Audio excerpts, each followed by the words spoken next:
Hi everyone, it's the Black Gallerina here, and I just wanted to make a short video to finally tell you about a great project that I've been working on. If you watched some of my previous videos, you might remember me mentioning that I was working on some character concepts for a tabletop role-playing game, and I'm happy to announce that the game that I was working on was Lost Eons.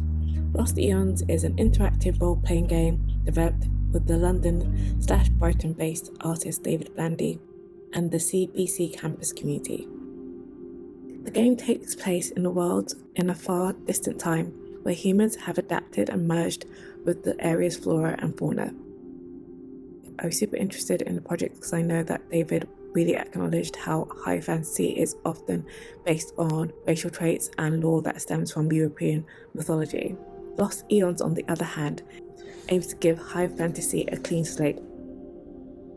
I also really appreciated how David and the other contributors really wanted the game to be accessible and not highly complex to play like some other mainstream role-playing games.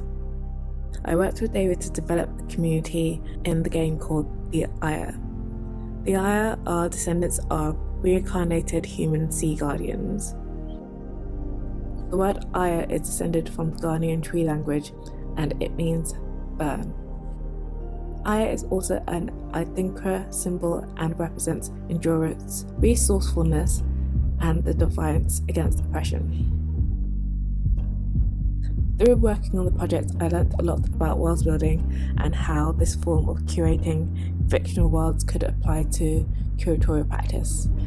It made me think about how the curatorial process could address legacies of colonialism and racism in art and culture, and become a space that could incorporate different approaches to aesthetics, narratives, and ways of experiencing art.